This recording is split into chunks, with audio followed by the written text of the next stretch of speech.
Okay, situation. The flagpole is braced by three cables as shown. The resultant of the tensile force T1, T2, and T3 is 570 kilonewton and acts along the vertical axis of the pole.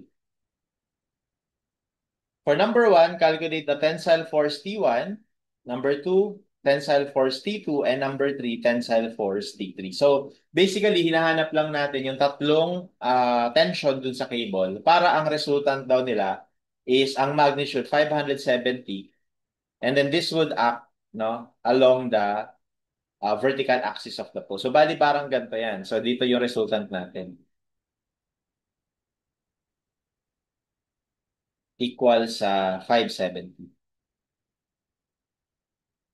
Okay, so this implies that yung Rx natin will be 0. Yung Ry natin is equal to 570. Tapos yung Rz natin will be 0. Kasi acting lang siya sa isang axis eh. Kagaya ng ibang problems, di ba? So, yun yung implication niyan. So, ibig sabihin, para makuha natin ngayon yung tatlong unknowns, T1, T2, and T3, we will utilize these three equations. Okay? Yun nga lang, bago tayo makapag-sum up na equations, kailangan muna natin i-component yung mga tensions na yon, yung T1, T2, and T3. And gagamitin ulit natin yung concept ng tail and head nung kada cable, no? So bali dito sa sa T1, pwede natin i-utilize yung A at saka yung D kasi meron sila mga measurements eh. 'Di ba?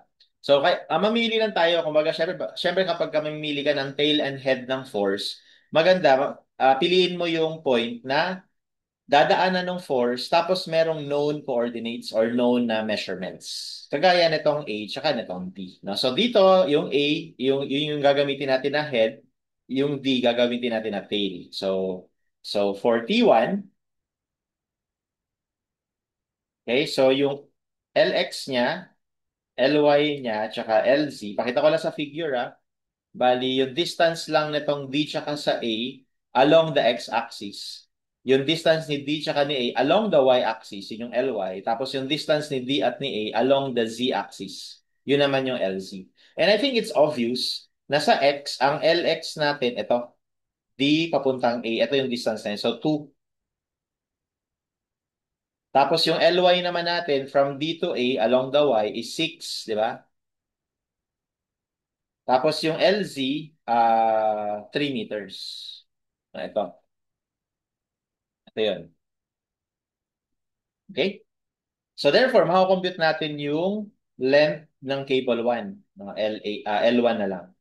So square root of 2 squared plus 6 squared plus 3 squared. So L1 must be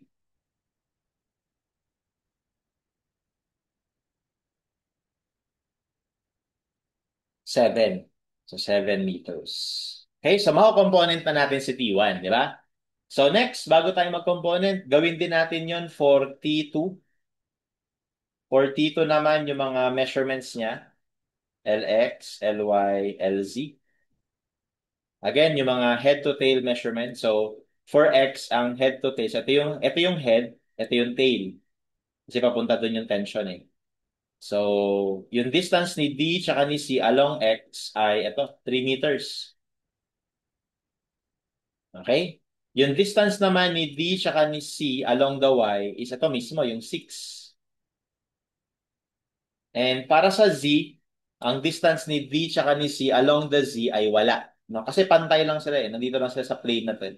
So wala siyang forward or backward na distance. So 0. So therefore, ang length 2 natin ng cable 2, which is cable CD, ay square root lang ng 3 squared plus 6 squared. So that's 3 square root of 5. Okay, and lastly, for tension 3, LX, LY, LZ. So ito naman yung cable 3. No? So, ito yung tail, ito yung head, yung B. Okay? Um, so, yung distance ni D at saka ni B along the X, ito yung X eh. As you can see, wala. Kasi yung B nakalagay mismo sa Z-axis, tas yung D rin nandito. So wala silang distance along X, so 0. Yung distance naman nila along Y, 6 meters pa rin.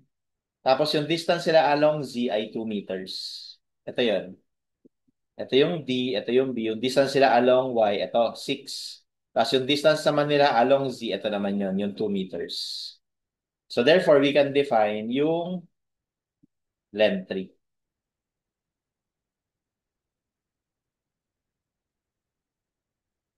So 2 square root of 10.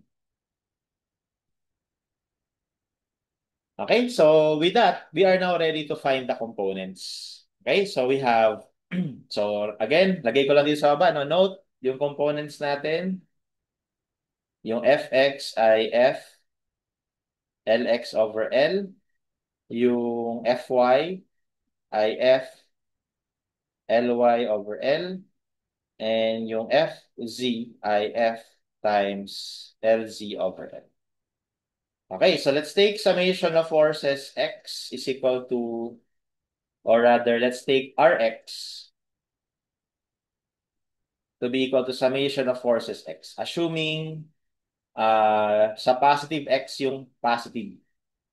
So guys, kapag binigyan tayo ng mga axes, ito na yung mga positive axes natin. So lahat ng papunta dito positive x. Lahat ng papunta dito negative. Okay? So yung T1, starting with T1, yung T1 negative, no? Kasi papunta dun sa left. So negative T1, yun yung magnitude niya, tapos para maging x component, si T1, ito yung LX2 over 7. Okay, so yan na yung x component ni T1. Next, para kay T2, ito naman si T2. So papunta siya doon. So positive yan. So T2, tapos yung x ni T2 ay 3, tapos over itong 3 square root of 5.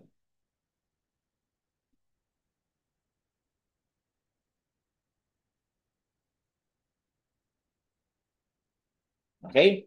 And then for T3, since si T3 ay 0 naman yung LX niya, so yung T3 natin magiging 0 lang. So wala siyang X component.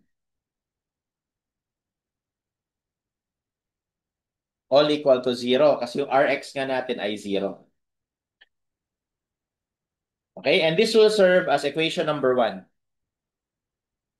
So tatlo yung unknown. So need natin ng tatlong equation. So punta naman tayo sa Ry. Okay, so let's take summation of forces along y, and then again, yung direction natin is along the positive y, yung positive. So dito ang positive y is yung pataas. Okay? Pero pababa yan lahat eh, kaya mag-negative lang yan lahat, no? So we have T1. So negative T1, ang Ly natin for T1 ay 6 over 7. Negative T2, ang Ly natin for T2 ay 6 pa din over 3 square root of 5. Okay, and then negative T3, si T3 ang Ly natin is 6 over 2 square root of 10. Okay? And that should be equal to the resultant. Yung resultant natin is 570, pero pababa. Okay, so negative 570. So you might ask, no, sir, paano mo nalaman na pababa to? Wala naman siyang sinabi na downward. Sinabi niya lang along the vertical axis of the pole. It's because it is obvious that since all of the forces here are pointing downward, so dapat yung resultant nila magiging pointing downward din. Kaya nga resultant, di ba? Kung wag papalitan sila ng single equivalent force na same lang yung effect sa kanilang lahat. Kaya alam ko na downward din yan. Okay? So that will serve as our equation number 2. So kailangan pa natin ng isa pang equation, and yung isang equation na yun manggagaling naman sa RZ. So summation ng forces Z. Again, punta tayo sa positive Z, yung reference natin para masabing positive. Okay, so starting off with T1. Yung T1 natin guys, andito. Dito papunta yung Z component nito, pa-forward. No? So ang LZ nun ay 3 over 7. Pero pa-forward, yung positive Z natin nandito sa likod. So dapat negative yung ganito.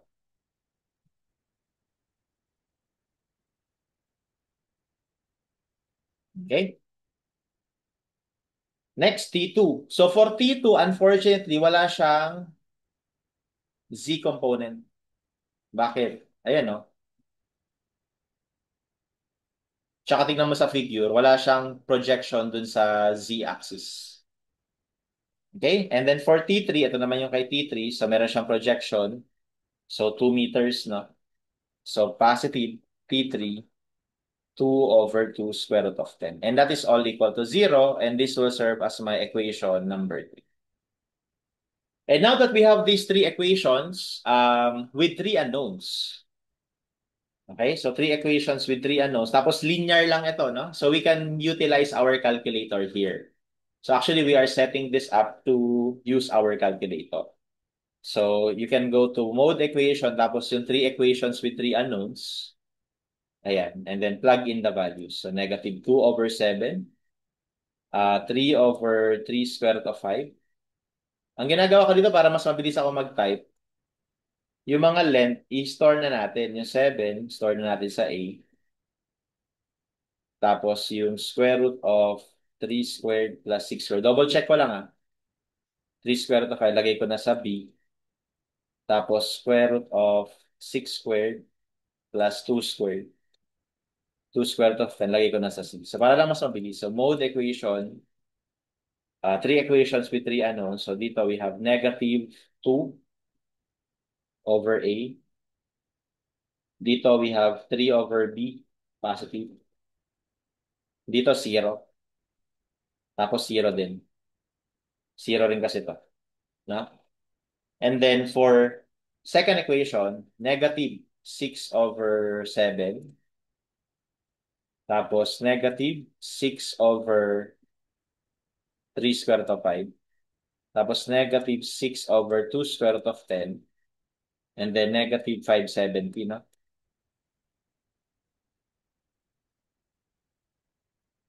Okay, and lastly, we have negative 3 over 7, 0, and then 2 over 2 square root of 10, and then 0. So, pag inequal natin yan, that should give us the tension T1, T2, and T3. Okay, so T1 is 210.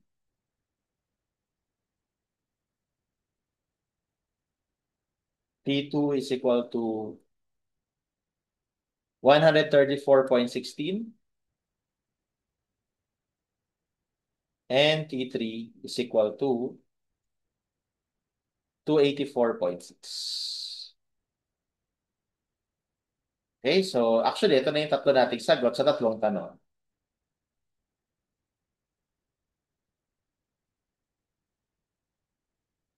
So 210, 134, and 284. So may konting discrepancy lang sa choices kasi ang ginamit natin na values exact.